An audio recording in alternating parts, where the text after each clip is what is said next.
Yes. Okay, I know some people can only stay for a while, so we will do it. It will be amazing. It is recording now. So everyone, let me tell you about Heidi. I met Heidi through LinkedIn, I think it was. I think I saw a couple of your posts and I thought, this woman is incredible. Then I interviewed her for She's the Boss Chats, and I would highly recommend that if you get the chance, you go and listen to that interview.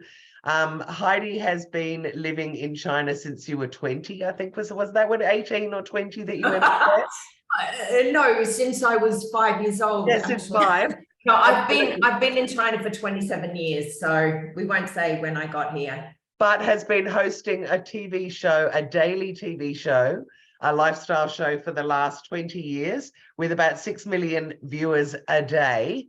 So she's an absolute rock star in China, and she's now helping Australian brands bring their products and services into China, particularly with a focus on lifestyle, but I'm sure that you have tips for anyone if they've got service-based businesses as well, Heidi. So I'm just going to hand over to you.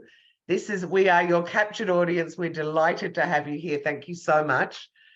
Share your screen whenever you want, and I'll just make sure right now that I make you a co-host. Yes, I can share it. I can see that I can share it. Okay, great. It's fantastic. Before I share the screen, because, you know, I prefer to see all your faces actually. I'll just give you a bit of a background with what I'm doing so that you can then also put it into perspective. So I have been here for 27 years, and everyone sort of goes, oh, you seem to do so much. But actually all of it is very interconnected. The main thing is that I'm very much become a bridge for brands wanting to expand in China and to access the consumer. So the way that I've done that is over the last 26 years through my show, through social media, through other TV shows, and being featured in newspapers, magazines like Harper's Bazaar, that I've gotten an incredible following of very loyal people, and as a result, they trust me, they know me, I know them, and brands want to access that market. So we have this opportunity where a brand can actually come into the market, have my inside of business and trade partners, but then they can also and of course I'll only work with brands that are, you know, very much in line with my, you know, my philosophy and my vision, and then we pretty much connect the brand with the consumer so that we know that the products will actually have an impact on the women. So everything that we want to do is have an impact and is actually to change the people as lives, whether that's through a healthy product, whether it's through a lifestyle product, and so that's kind of the core. And so anything that fits into that is kind of a yes for me. So what I find is, what I'll sort of go back to is something that's quite relevant for anyone that's wanting to come into China, is that we see that there are 3 really big mistakes. Actually, I might share my screen now and just sort of show you sort of why people want to enter China. Can everyone see the screen now? Yes. Okay, I'm going to put it on slide. So I'll move this here. So I think everyone sort of knows that the main reason people want to enter China is because there's just an incredible population. And really it is, it's Shanghai alone has the population, is a larger population in the whole of Australia. And that is a clear sort of opportunity, but most people think that whole market is their opportunity. It really isn't. That some of the products that we see coming in really only are you know, are relevant to a niche market, and that niche market is much smaller. Now, for example, we may have a skincare product or a health product that goes very well in Australia, but when we bring it into China, we're really only looking at a much higher, more affluent sort of market. And what that means is that you're probably still getting a population of Australia, but you're not getting the full population of China. So you're still getting millions of people that you can access. It is open to foreign markets, and the most unique thing about China is that it actually has many different ways of entering the market. And this is probably also one of the most confusing things that people find, because there are so many different options, and not all options are open to different products. I don't know if any of you have heard of the term cross-border. We have bonded warehouses, and it's basically being built on this cross-border philosophy where the product is actually not able to enter the general market because of some of it. Might say it's organic, it might be a skincare product. Now we have China opening, and there's no animal testing, but previously there was animal testing, and a lot of companies don't want to do that. So what they could do is China built this cross-border platform, which meant that it was coming from Australia. And although it sits in a warehouse, it actually hasn't crossed customs.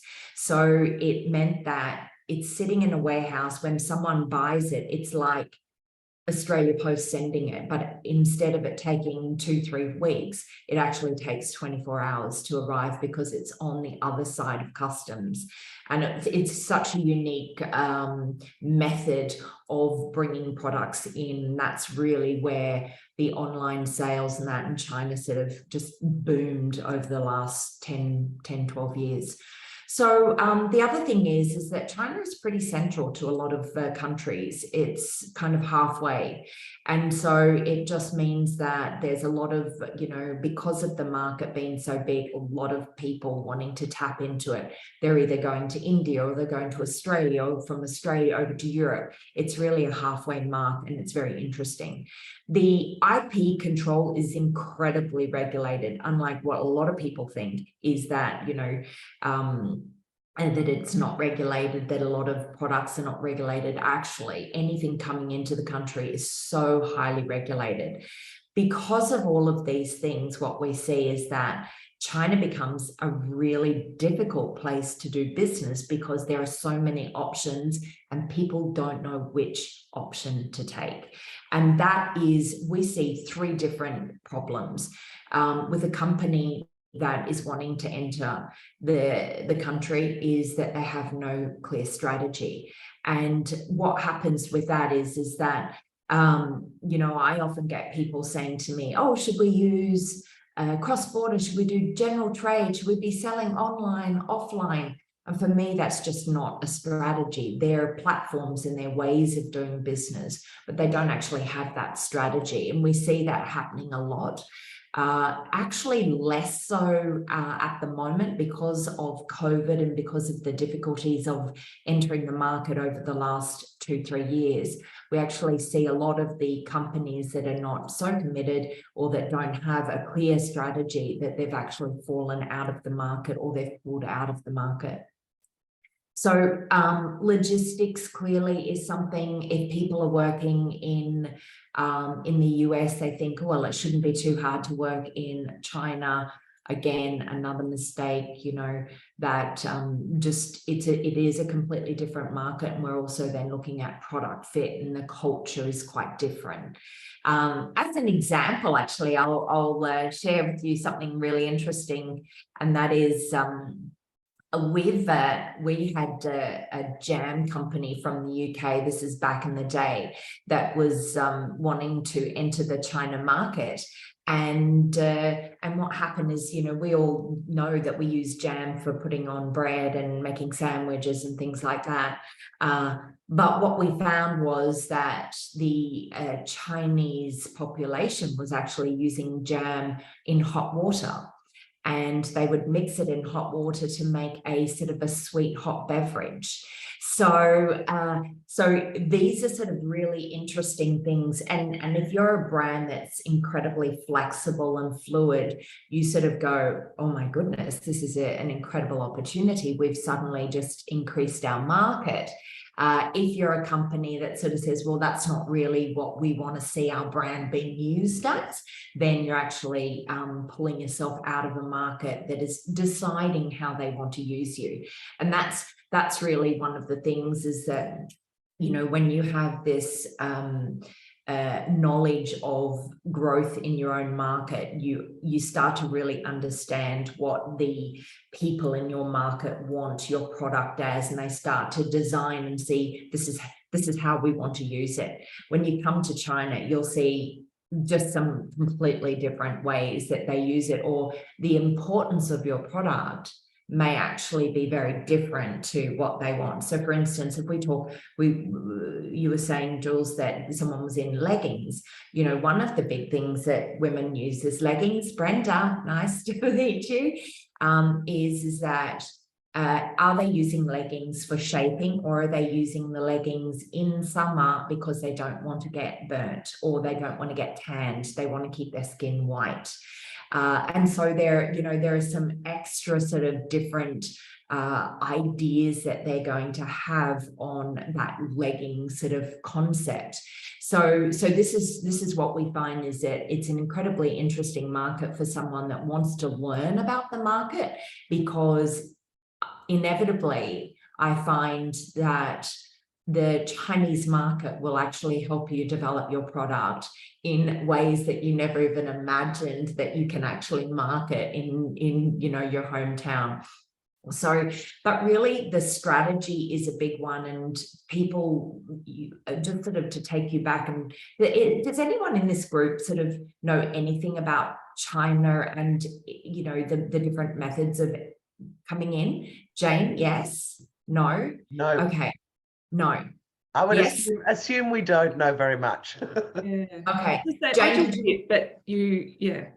Yeah. Okay. That's great. So I'll sort of go. So we have general trade, we have the cross border, and I'll show you a diagram in a second. Is that because of different products, there are different regulations for entering markets. So if you've got a food product, then what happens is that food product, if it's got anything on the packaging that states we're better than or less than, any sort of thing like that, that is not proven or hasn't got a scientific background, basically that product cannot enter the market.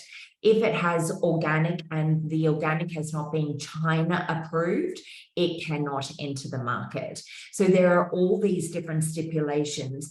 If you do not have, if you're cross-border and you do not have an updated IP on your brand logo, it cannot enter the market. If you're entering the market through general trade and you don't have your IP in China, no one will sell it. So there are some really interesting regulations that are not, we don't see in other countries. Now, when I talk about strategy, what I find is that if you've all got your own business, you would have spent possibly mortgaging your house or using all your, you know, extra cash to build up your business. And when you build up that business, you've got your heart, your soul in it, and then you keep very close control over your branding, your marketing. And when you work with distributors, you don't go, hey, listen, here's my company, take it and do what you will. And one of the interesting things that we found is that people, it doesn't matter whether they're from Australia, from America, or from the UK, what they do is they say, we're coming into China, we'll do a trade show. They get a distributor that comes to them and they say, we will take your product. And they go, fantastic. And that person hands over everything. They go, this is how we're going to build our company. This distributor is going to build our brand and they're going to sell everything. Now, we would never do that in our home country. The last time I heard someone in their own home country saying here to a distributor, here's my brand, do what you will, as long as you purchase a certain amount from me. So you don't do it. But we find that when people come to China, they do one of two things. They want to control everything, or two, they go, yeah, I've got a great distributor, and they hand everything over. Neither of those methods will be successful. So what you really, so that's the first thing. What you really need to do is understand your product, and then understand what are the options of entering the market? Can you even come in through general trade? You know, are you a foreign brand, or are you producing in China and then you can sell directly to the market? Are you, an Australian brand? Are you an Australian product? Should you be doing cross-border? Should you do online sales? Should you do offline sales? Should you do a combination? So there are many combinations. And what we normally do with our clients is, instead of going, these are your options, we actually look at the company and go, what is your capacity for growth? And where are you at right now? Where would you need to be able to get, a bigger market? So we would say, so for one of our clients, we know that they're very successful in Australia. They when they came in, one of their biggest concerns is that they would sell too much product, and it would actually topple them over so that they couldn't produce enough, and it would then, pretty much send them packing. So what we've done is very, very slow, sort of staggered growth, so that it's building and building on it, and it's creating a really good platform. It helps them to also build their factory, to build their, to get sort of more packaging being able to be done, to be able to drop their prices and negotiate better. And then when they get to a certain point, we know, okay, we can sort of hit the pedal and we can push it. But we never ever, with their company, because it's a family company, we always want to make sure that the China market, that they are relying on the China market, but that it's solid, that it doesn't go, we're shutting down overnight and you suddenly have thousands and thousands of products sitting in the warehouse. So for them, we're very, very conscious of where we produce for the shipment, make sure that it's exactly what we can sell during that period of time, that we're not sending too much, so that the expiry date sort of passes. So there are a lot of things that we look at. So we look at the company first, and then we look at what is the best strategy for either a fast growth or a slow mediated growth, and then how do we actually join them with different partners.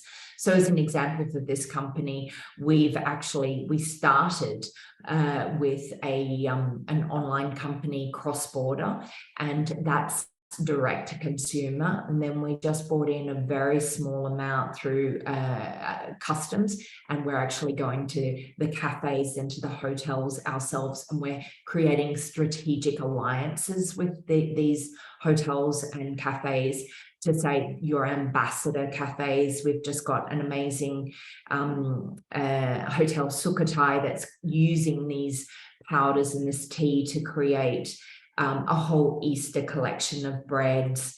And so what we're doing is we're also creating a certain amount of exclusivity. We nurture the buyers, and then what we do is we link the two, and we go, okay, you can go down and buy the bread, you can go and get your chai, and you can then go online and buy it yourself. But we encourage you to do both, so that you can see really how each market has been supported. So that's how we've done it with that brand, and it's been really interesting, and we've had to nurture it because it's a new product to market that people have never seen.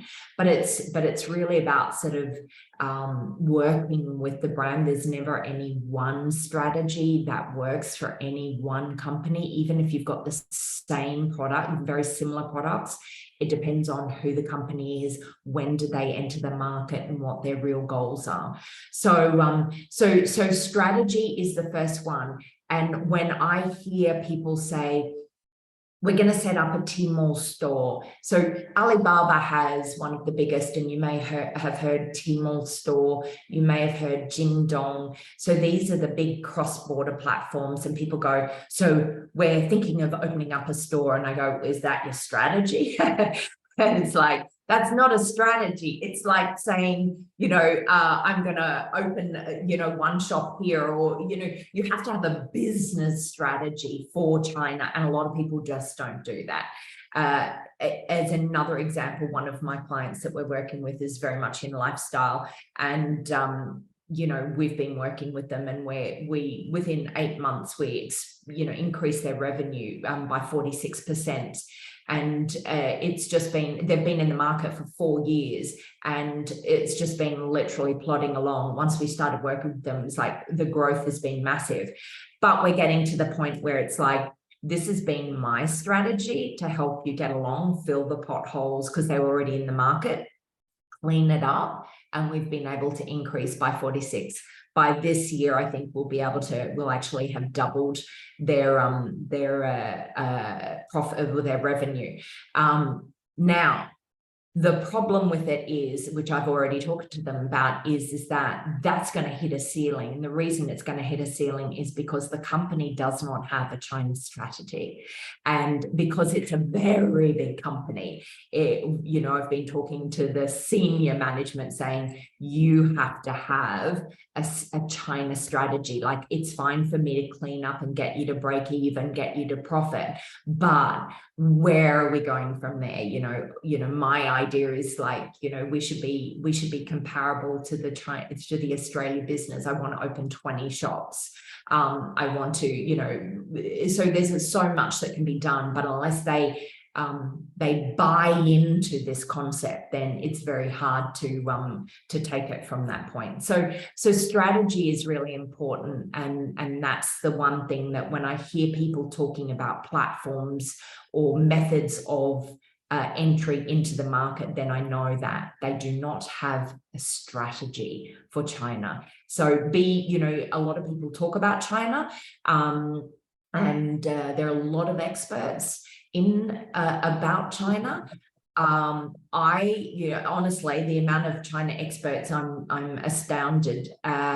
If they have not been in the market in the last 6 months, they are not an expert in the market. That's how fast China changes.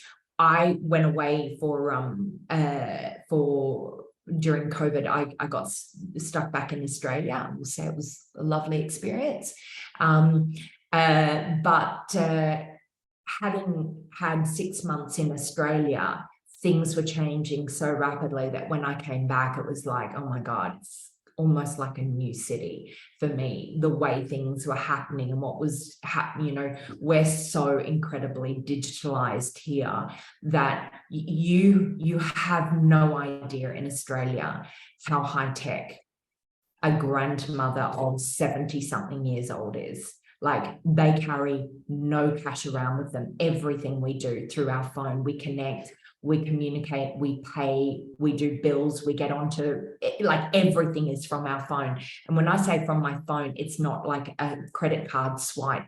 It's our apps that we use. Like, we've got 2 or 3 apps, and it controls every single thing that we do. Everything. So much so that I've now realized I've had a number of clients that have come into the country, and we've now realized that Shanghai specifically has gotten into a position where I'm not sure how we're going to deal with tourists anymore, because you cannot use a credit card. You can't get a car. You cannot download the apps with your phone numbers. You cannot connect your bank cards. You have to have these digital apps that will connect for you to be able to even to get a taxi, to be able to pay the taxi. So, you know, if you offered cash, if you could even get cash, they would be going, I can't change this. I can't do anything with this, you know, or otherwise they'd be saying, okay, you can give me all of that money and I have no change for you. So we now realize, as I said, I had 2 clients that have come in. They were you know, coming into China, you know, constantly 3 years ago, and they've entered the market. They've flown in and gone, oh my God, Heidi, nothing of what I used to have works anymore, and I can't download this and I can't download that. So I've had to book all their taxis. I've had to do everything for them to be able to move around. The hotels still take Visa card, which is fantastic, but food and things like that, you know, they're like, this is just so difficult because China has gone online. Now, there'll be an adjustment over the next year because I think people are realizing that, oh my God, things have really changed here. But that's just to give you a level of understanding that we are completely digitalized. If I see a money in someone's hand, it's like as if it was 20 years ago. Oh my God, where did you get that from? So it's and everything is plugged in. All our social media is plugged into our main phone, our main communication apps, and also our credit cards and our bank cards are all plugged into these. So it's even if we're doing, like, for instance, if we're doing like Instagram, we have WeChat here that is quite similar. So actually WeChat is more like Facebook. So we've got 3 different types of social media, or we've got a lot, but WeChat, Little Red Book, and TikTok, which is actually originally Chinese, which is Douyin. And those 3 are the really big platforms that we see. Those pretty much run everything that we do in our life, the way that we choose products. Honestly, I haven't been to a supermarket or a shop for so long because I can order my food and it will arrive within 30 minutes. So during COVID, when everyone was like up in arms in China, you know, I was like, this is really worrying. I ordered my food this morning and I got it this evening. You know, in Australia, that's like super good. And everyone goes like, well, what's wrong with that? Like, that's really concerning for us because if we're normally getting something within half an hour and it's coming that many hours later, we're like, wow, something's happening, something's wrong.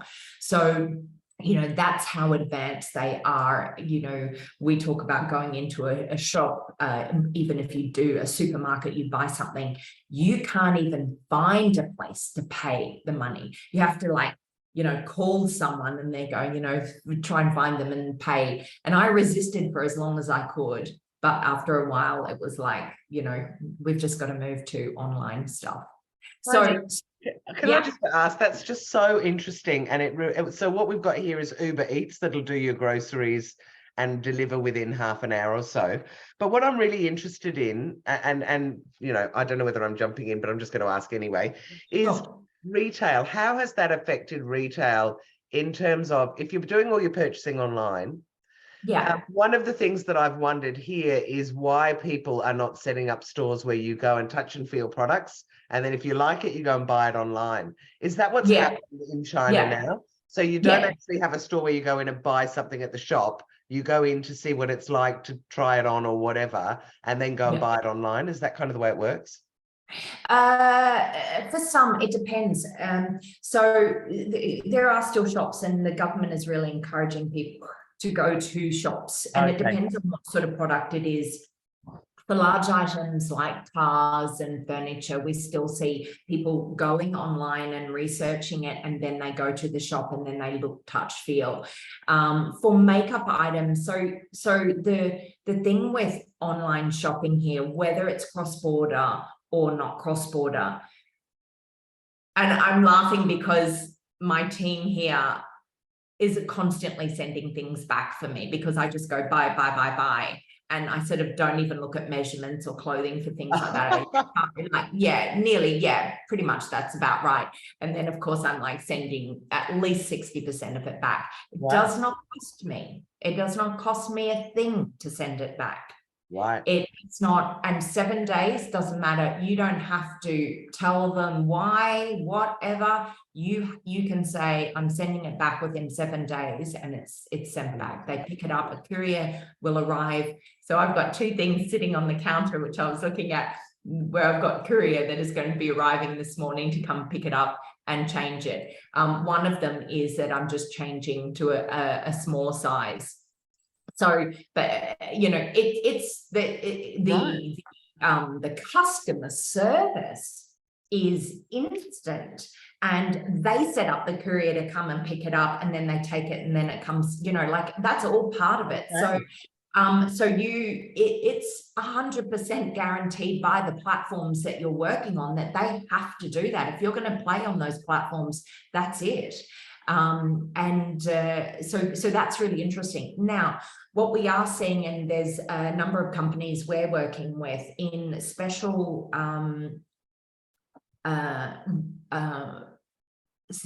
regional sort of zones, they can do, so they have the cross-border. Now, cross-border is a little bit more difficult because if it really is coming from Australia, it comes in, you can still send it back. But they're not very happy with that.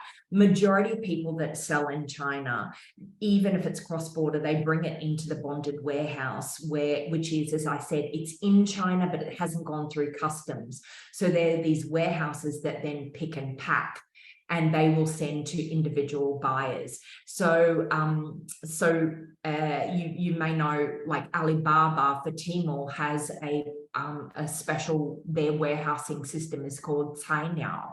So if you've got a product that you want sent, a bit like Amazon, you can actually work with Tmall, and they will pick up your product from your warehouse. They will ship it to China and put it in their bonded warehouse. When your store on their site makes a sale, they will pick and pack and send it to them. So why is that good? Because one, it doesn't have to go through customs. It still gets taxed, but it doesn't have to go through customs. And it means that pretty much any product that can sell in Australia will be able to sell, you can sell online as long as you own the rights for it. What you can then do is, when they send it out, it means that I am buying something from Australia, but I'm getting it within 12 to 24 hours because it's not coming from Australia, it's coming from the other side of the customs.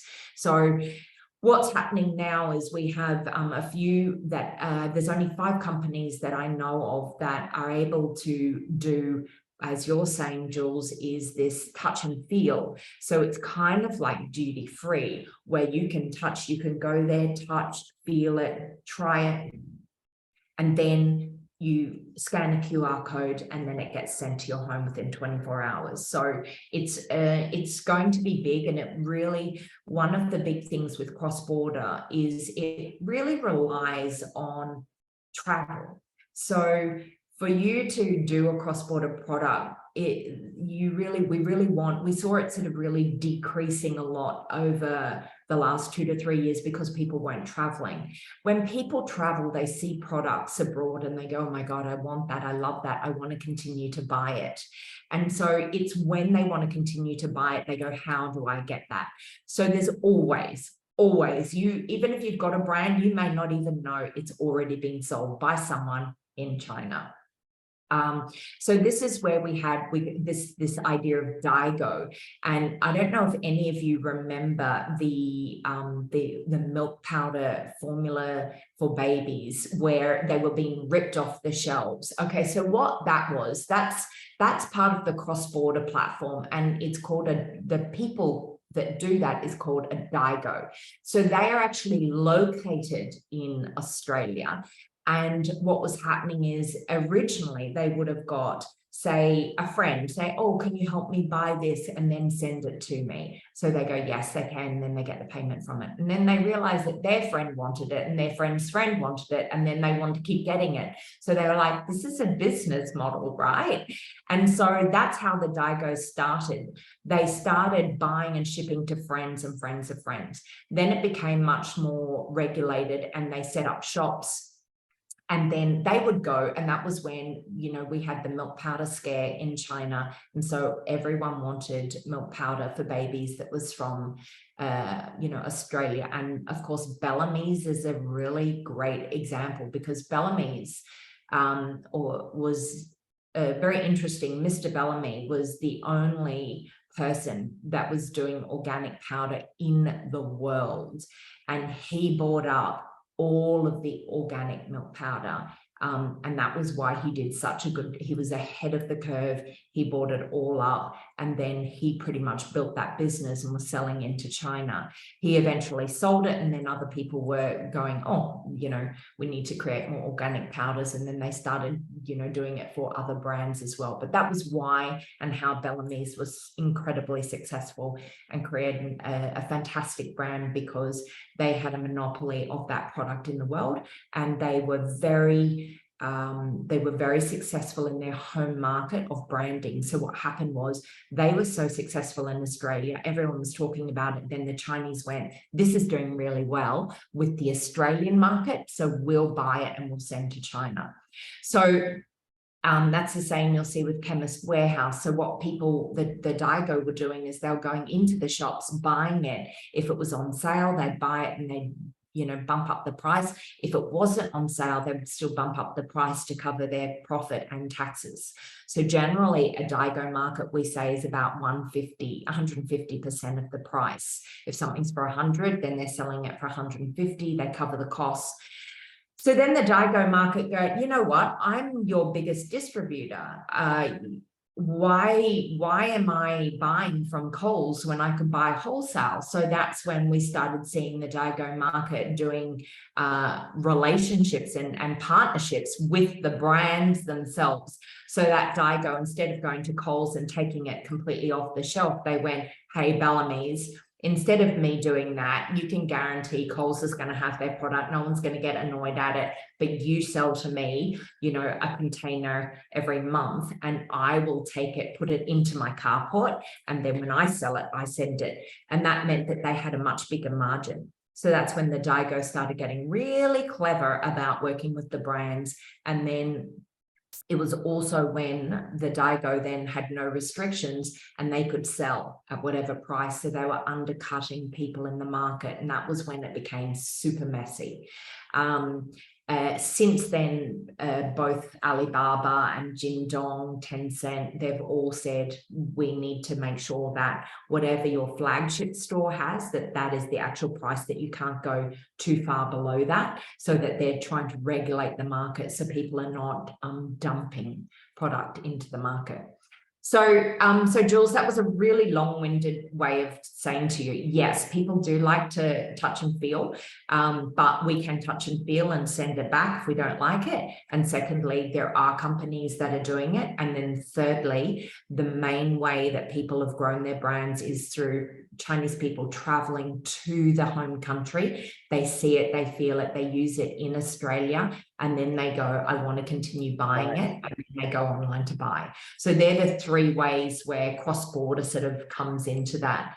But yeah, the department stores and that are not as busy as you would think. They're a lot more empty than they have been in the past. It's more an outing than going there to buy. And also you can buy, and Chinese people are very diligent about looking at products online so that they can check different prices. Christian, this can only happen with the amount of countries, population of Australia so tiny. Yes. Yeah, exactly. So that's that. Then I'm going to share the screen again, and I'm going to talk to you about the next problem that we see coming into the market. Oh, okay. I won't go through that. So finances.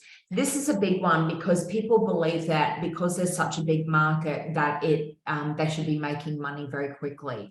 And now I am very, very specific with companies that we work with. You have to have at least 1 year of finances to back you for this market. Otherwise, I will not touch the brand. And the reason for that is that things are difficult in China, and policies change constantly. And so one day you can do this, the next day you need to supply this kind of information, or you need to do that. And there are always little ways around things, but things take time, and you just can never predict what it's going to cost. So I always make sure that at least they've got, a year of funds to be able to work on their growth and to really establish it properly. What are those kind of costs? Honestly, to do it properly, you would have to have at least 10,000 US a month, but we're looking more at 20,000 US. So depending on what type of company it is and how we would enter, for me, I would say if you don't have 10,000 as a minimum for 12 months, so 120,000 sitting there not doing anything, then I would just recommend you not bothering with the market. And I really do believe that you need actually more than that. But once you get past that period, you can get instantly you're starting, a container comes in, another container comes in, and you can start to sort of grow from there. But you do have to have that. I did work with a small company once, and they were like, yes, absolutely, we've got it. And then, they weren't making any money within 3 months. And it's like, just set up the store, everything had done. And they're like, no, we're going to pull out. And it's like, oh my God, it's incredibly frustrating. More for me, because I just think that was actually money that they completely wasted. It's just so sad, and sometimes companies that are that just don't have that sort of backing, it really does impact them if they're not making money soon. So I turned down one of my clients. I turned down for 2.5 years and said, no, not going to work with you. And then finally, every year they'd come back, and I was like, these are the 3 things I want from you. And once they had done that, then I was like, yeah. And they're one of my best partners, and like when we take on a partner, the reason we only take on a very small amount is because they're like family, and I will do anything and everything. We don't just do this is what we said we do, this is how we're going to do it. We will do anything to make the business work. So we're looking at with their chai, working with makeup brands to create colors of lipstick and eyeshadow that are going to be branded with their product. So we're doing a lot of fun stuff, but pretty much we really want to make sure that it works for them. And this is just for anyone that's listening. This is Bondi Chai you're talking about, because I've actually interviewed Melissa, the founder, for yes, me too, for She's the Boss. So if anyone's heard that podcast, this is the woman who's helped them get into China. Yes, it is Bondi Chai. They're so amazing, and especially with the third company, they're a small company, but as I said, we turn them down. They'll be successful because they're in it for the long haul, and the benefits of this, we're like literally introducing chai to the market. So which is amazing. So have there been any fun, on the back of your story about jam, which I loved? Yeah. Have there been any funny applications? Did you just say makeup made out of chai? No, yeah. So what we want to do is, one of the angles we'll end up doing is we're going to do a chai, like a national chai day in September, and and we are we're working with different hotels and what have you to sort of to really sort of make that a whole week of recipes and things like that. And we'll get hairdressers to create a chai sort of color. We'll get we want to partner with makeup brands so that we're really like owning this whole concept, and fragrance and like candles or things like that. So we're looking at different options to and you've got to be really creative in the market to be able to. It's not just about selling a product, it's about branding your product, and that's where the real money is, when you have a brand. Yeah. Heidi, are we deluded here in the fact that I've always heard and believed that Chinese people or Asian countries in general, but China loves Australian products and perceives them to be kind of high quality. But is that really the truth on the ground when there's that much choice for people? Yeah, so Australia has an incredible reputation, and it is still sort of the green grass, blue sky, Right. concept. It really depends on what industry you're in. So up until today and for the last 10-15 years, Australia is the leading seller of health and wellness products, mum and baby, and supplements. So we own the market. We sell no matter what has happened within COVID and things like that. Absolutely, Australia is the #1 leading in it. And the reason for that is, if we look at supplements, there are some technical things like, for instance, a supplement company in the US, what you would buy on the shelf at a chemist would not be permitted in Australia. Yeah, so what you're buying on the shelf in Australia is actually like a proper pharmaceutical product. So, and then when we go to our pharmaceutical, it's then way above their standards. So Australian standards for anything supplement, nutritional sort of based is so much higher than in the US. So that puts us really sort of very far advanced. When we talk about skincare and things like that, you've still got all of the big companies, L'Oreal and what have you, that do incredibly well here. Now, when it comes to indie products, we're very, ahead of the game. And so the Australian skincare, especially again, back in, whether it's Mugu or any of those baby products, even the Lucas Pawpaw ointment went absolutely ballistic and crazy here in this market.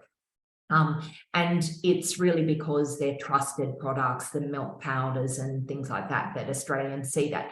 Now, if we look at technology, we've got, clearly Canva has just taken the world and is actually incredibly successful here in China. They have a Chinese version of it. Apart from that, technology, we're probably seeing more like in automotives or machinery and things like that. We see much more of it coming from, the European countries. So it depends on what's important. If blue skies, green grass is important for the product, then that's relevant. If it's not, then it's not relevant. But Australia, no matter what happens politically, to the individual, if it's about their health or something that, that they're putting topically or internally, then they're still going to go with what is the country that does best. And we've got a great reputation. So yes. So the third thing that we see, so we've talked about two things. The first is a strategy. You have to have a China strategy first. Is China part of your strategy? What would you like to see? You need to work with someone that's on the ground to be able to understand what is that strategy and to learn. And you can't do that just by yourself. You actually have to have someone here to work out how would you do that.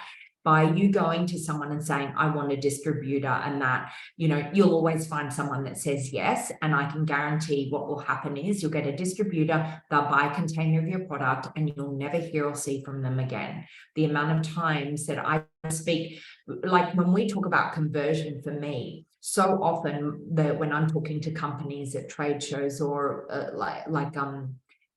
delegations that come here, they'll go, oh no, I know it, I've already spoken to this person, we've got a company that's doing this.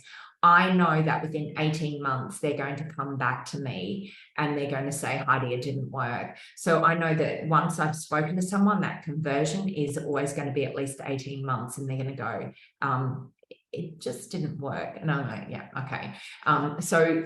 Because it wasn't a strategy. So you need to have someone here, and there are a lot of really cool companies that help you that can help on that strategy. The second thing is having those finances in place. Doesn't matter what anyone tells you, even if we can get onto a platform for free and start selling, I'm telling you, you need money to market, and they will eventually ask you to put money in for social media or whatever it is. You absolutely need money. Otherwise, don't waste your time, because it's just, the time and the money will end up dribbling away. So the next thing that that I look for in a customer is commitment. It is a big market, and it really is something that you have to go, I am going into China. So people forget that, all that time that they worked on their own local market, blood, sweat, tears to grow within their own market. They think that because they're big in their own market, that they can just sweep in and take up the China market. It doesn't happen. When you enter the China market, you are starting from zero. And you may have, and it's always recommended that you've already got a solid company wherever in your hometown, or that if you've already been distributing to other countries, because that supports and helps so much with credibility. But you are still working from scratch when you come into the market. You do need to have someone that is dedicated for the market that can work. Like for us, we have like fortnightly meetings with all of our clients, tell them what's happening, update them. We connect them with our trade partners, so that, like, for us, we're like, if you don't want to use us in the future, we want your business to continue to grow and thrive. So these relationships you can continue to manage, but we generally do it for them because it's often in Chinese, but we want each partner to know each other. Again, the commitment, like a financial commitment, you've just got to sit it out, and you've just got to wait, and you've got to see the long-term benefits from that.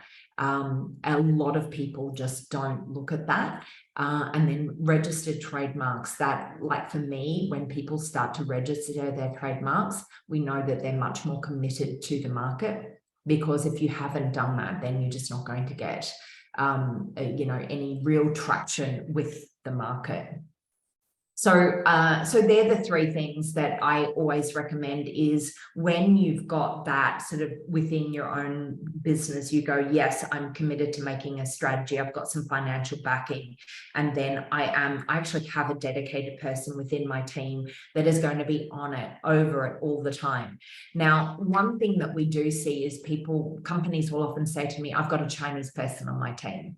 And they go, so we don't need, they're going to do a lot of the stuff. And I go, I'm telling you, that Chinese person has less of an ability than you do to do the stuff. And the problem is that if that Chinese person has lived outside of the country, then they know nothing, just like you.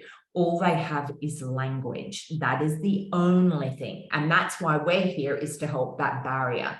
So what happens is a lot of people will bring in a Chinese person. They go, oh, we've got a Chinese person, we're all over this. It's like, you're not all over it at all. All you've done is employ a Chinese person. That's it. So, and sometimes that can even be detrimental, because they'll go, I know the market. Like like me going, I'm Australian, I know the Australian market. I don't know the Australian market.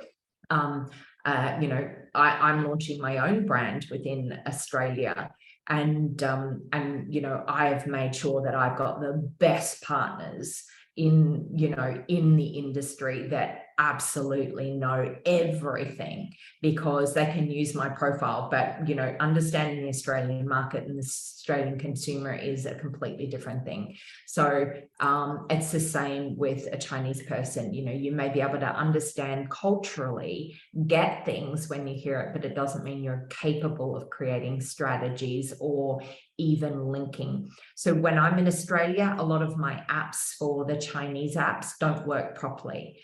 And we're doing, like, even if we're working with a company that it could be a third-party provider, we want to make sure that they've got a team in Australia and in China. Otherwise, we will not work with them.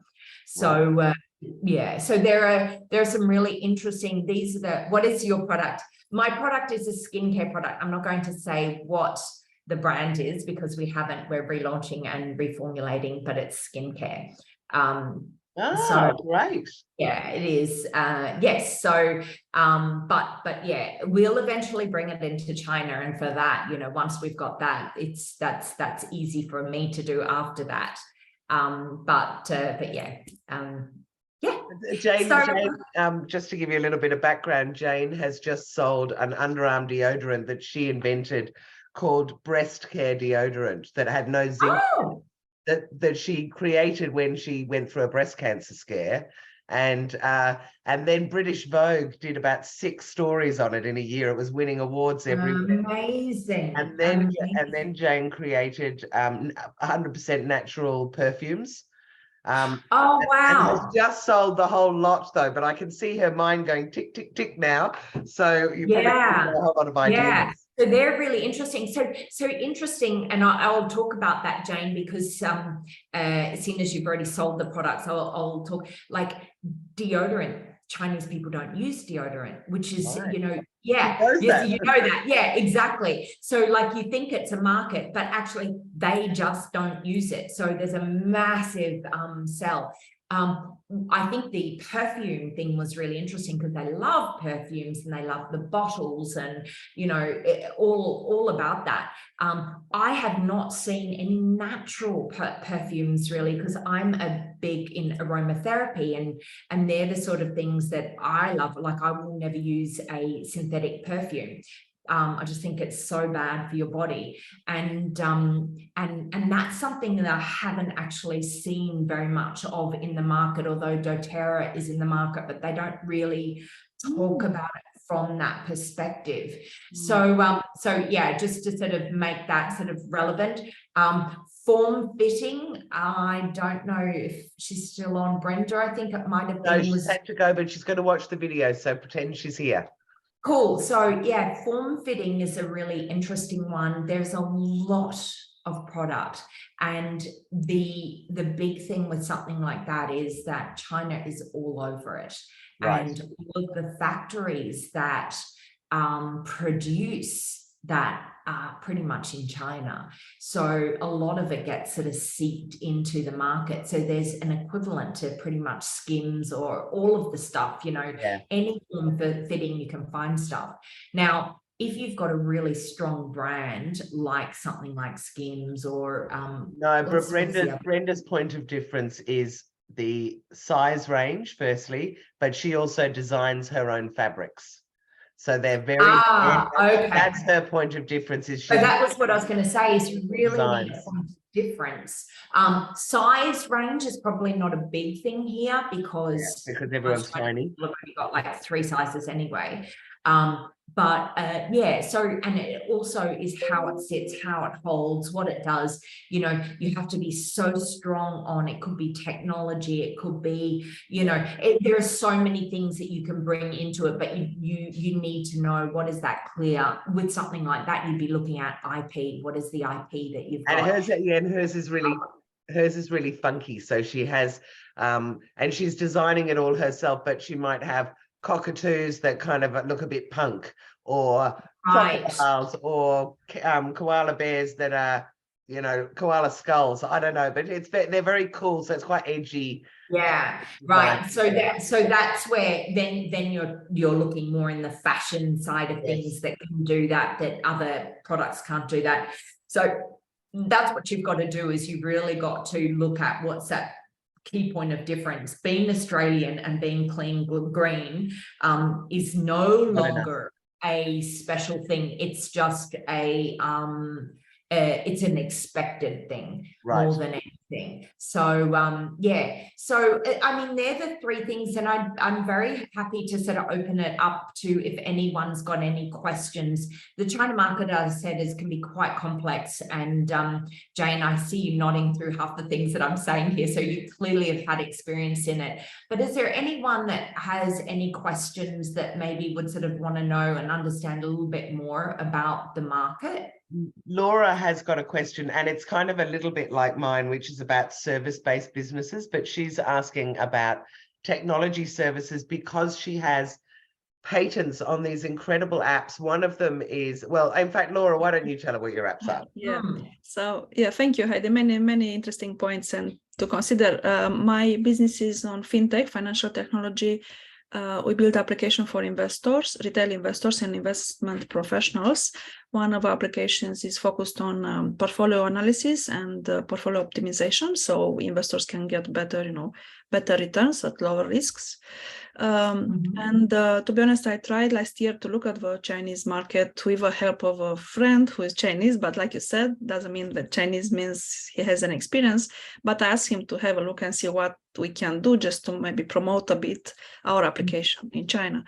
And he got back with some very convoluted thing, like there are some agents there who will do that for you, maybe like you explained, someone who will do that for you totally, so we just need to pay them whatever amount was per month. And it seemed very complicated to put any social media ads directly like we do here, like Google ads, and so everything is different, like over Baidu and all the search engines and everything is different. So I'm aware maybe you don't know all these details, but where can we look and find more maybe?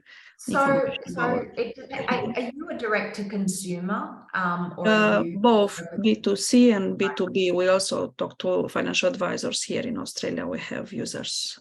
Okay, so the big thing that with the firewall that we have is that it poses a lot of different complications, and that's the reason why we have our own applications here in China, because we don't have access to the rest of the world. I have to be on a VPN to be using any of the social media. So we use Chinese social media, and there are massive restrictions for it. And the second thing is with any technical financial is that you have to be wholeheartedly, completely in China, because you cannot take any data outside the country. Okay. So there can be no data leaving the country. It has to all be stored here, because then you'll be in violation of the data breach. So that's the first thing, is that something that you're willing to, that you actually want to just kind of tap into some high financial prospects? Then I would just say set something up in Hong Kong and then kind of see people there. But that's going to change soon anyway, because Hong Kong is now becoming more and more part of the mainland. So what you can do today will not happen, in a year's time. You may not be able to do it. You may have put the money into it. So my recommendation with something like that is to actually get a partner here that is doing something similar or that is in the industry. And the reason for that is that everything where of course I don't understand the business, but everything where you get your information from and you're pulling information to be able to advise someone, you will not have access to in China. So you will need to rebuild the business based on what you actually have in China, and to be able to make that relevant too, because Chinese people can't just invest outside the country. That's a very, very difficult part of, moving money and things like that. It's not like other countries. They cannot just invest, send wire money out. I can't even bring money into the country, so there's so many restrictions. So you would literally need to have the concept IP and build it from scratch within the business. Now, you would need to get a company. I would be going immediately with like a really big company, like a bank or an investment company or something like that, that has the funds to be able to do all of that technology, that research, and then use what you've got to then build it into a Chinese app. Heidi, would you go through Hong Kong maybe to get that started because of the financial focus over there? No. Absolutely I wouldn't, because what you're going to do is you're going to put yourself in a situation where whatever you can use at that point will not be able to use in a year's time. So you need any sort of, And as then I said, find a partner though, to find a big partner. no, definitely not. Definitely not. Nothing. Hong Kong's days for that kind of thing, honestly, they're gone. Right. China's running things, and it, it'll be really interesting. And we may see in about 5 or 6 years' time that Hong Kong's going to become a new Hong Kong, very affluent, and it'll be really reliving, or not reliving, it will become a new sort of economic zone that we can deal with. But if you want anything to have legs, and this kind of project is not a small financial product, this is something where you need a partner to invest, you need to. So then the next question for them is that why wouldn't we just go and do it ourselves? And that's the difficult thing with IP is, is it difficult enough to not be able to do it themselves, where they actually do need that partner? She's got some worldwide patents on it, so maybe. Well, yeah, no, I'm not sure if it's not covered in China. I would say it's quite difficult, but I cannot say 100% that someone cannot replicate. So yeah, I mean, we look at Facebook and different things where they sort of replicate. But it may not. The thing is that there may be something already here that's happening. What you would need to do is, if I was going to advise you, what the first thing I would say is start to talk to people that are already in the market that are doing similar things and find out how they're doing and what they're doing. And through that process, then sort of see whether it's worthwhile coming into it. I would do it more from a research, what's in the market, kind of like what you did when you created it. You looked at what were people wanting, what didn't they have, and then do the same thing here and see if it's relevant. How would you do it? What's your biggest problem? And then kind of rebuild it with the knowledge that you've got within the market. Okay, great. Thank you very much. Something like that I was thinking, just to how to focus it.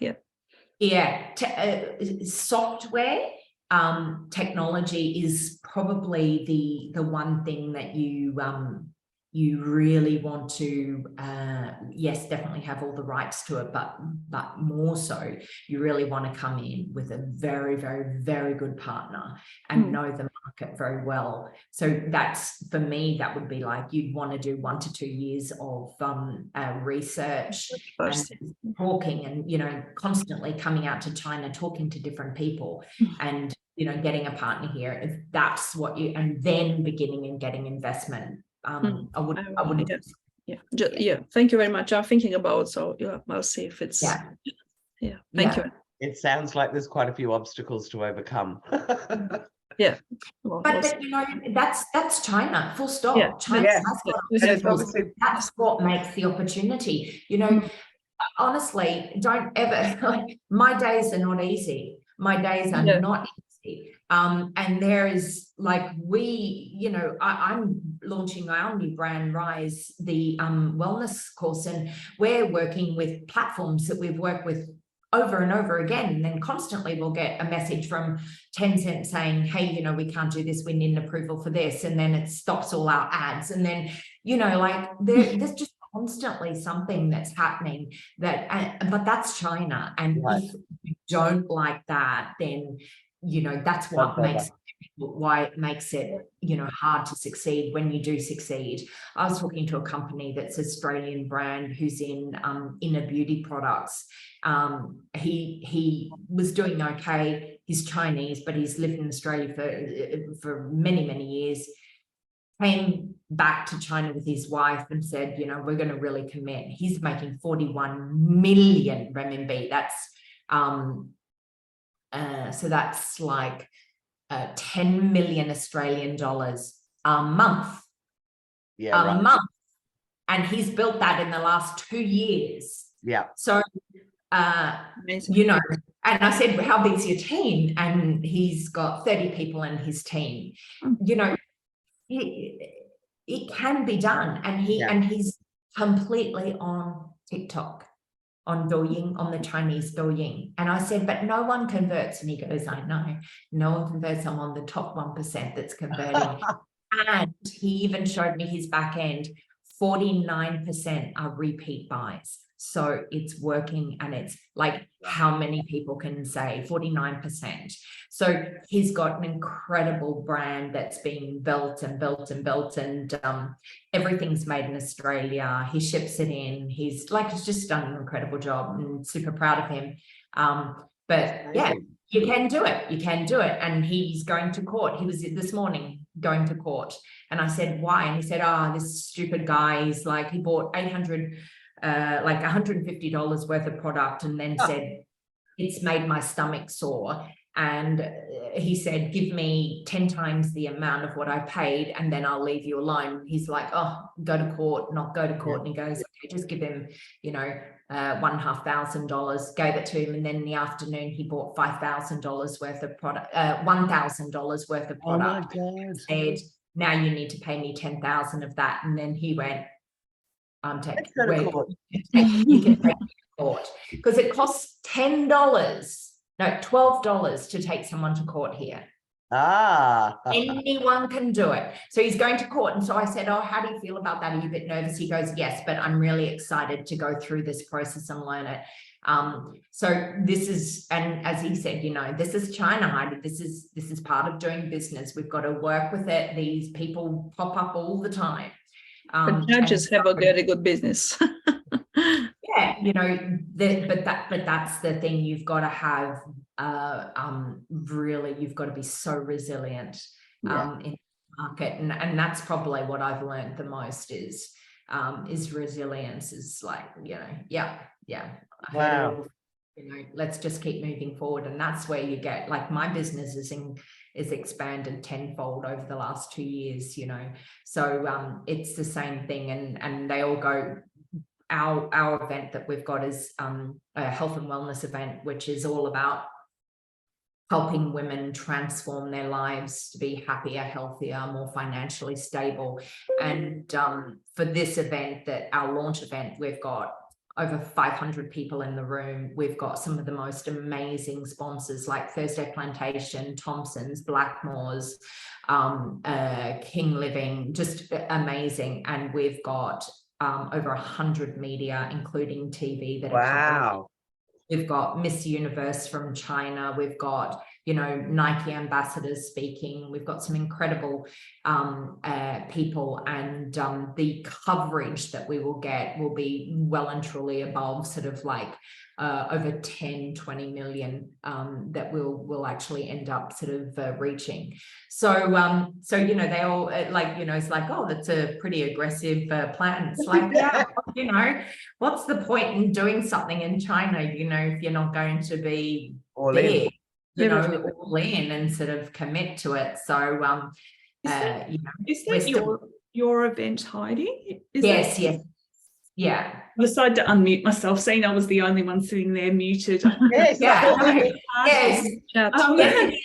Yeah, it's our new brand. So it's called Rise This Is Living. We're launching it in China, but we're expanding. It's a global brand that will go to Australia next year. So we've got, in our plan, you always need to see sort of long distance, and we've got this event. We've got another one in October 20th. And then we are actually, throughout it, we're doing ongoing coaching online every Tuesday with all of the women. And then on December 1st, we have an awards night. So we link brands and products together, and we want to, my goal is to have impact. I want to change people's lives. I want to help them. I want to uncomplicate things. I want to bring the best to them that will actually help them achieve their goal. And so when we can do that, we know that then they go and lead with light, and impact other people's lives. So so we've got the full year plan, and as I said, it's been launched here in Australia, in China. We've got massive media coverage, and social media. We've got over 50k bloggers and KOLs and KOCs that are coming and covering the event. So it's and super exciting. But my big thing is about impact. And you know, we for everything that we do, every ticket that we sell, we plant trees. We have global projects of planting trees, cleaning water, helping, you know, educate kids. And then we always pick a regional project. So we're working with Educate Girls in regional China. So with every sponsor or company we work with, we then pay for a month of high school or university study for one of the girls to be able to get that through. So so the whole thing is about trying to give impact and to make a difference. That's where it makes a difference for me, and to actually see, you know, if I can see one person, like I'll do anything if I can see one person's life changed or improved for the better, even if it's something, you know. That's so beautiful. So so that's my motivation. Well, Heidi, thank you so much. Unless anyone has any questions, we might wrap it up now, but you have been amazing. Yeah, I've got a couple of people I'm going to send this video to, because they do have amazing wellness products that I think, and have enough funding behind it, that they would be able to you know, sustain that 20 grand a month for a year before anything happens, kind of thing. But it's been brilliant to talk to you. There you go. There's Heidi's email address, and I'm very happy to introduce anyone if they need it. But Heidi, thank you so much for taking the time today. You've been amazing. Yeah, no, it's lovely to talk to all of you. Thank you so much, Jules. I really appreciate it. And for me, you know, again, you know, if we can sort of help any business, you know, succeed, or at least not spend money or not waste time, then I think that's a really important thing for us to be able to do within the market. So it's lovely to meet both of you, Jane and Laura too. Thank you. Good luck with your businesses as well. Yeah. Thank you for your generosity, Heidi. It's really inspiring. No problem at all. Feel free to reach out to me on email anyway, and you can see me on all my social media. So yeah. Oh yeah. Cool. Now what? And Heidi's a bit like when you buy a new car and you see it everywhere once you've bought it. Once I've interviewed Heidi, I see her all the time now on LinkedIn and everything. So keep your eye out and connect with her. But thank you again, Heidi, so much. And yeah, can't wait to see what you do next year as your brand expands globally. And good luck this year. It sounds extraordinary. Wonderful. Thank you so much. Bye, guys. Have a great day. Bye.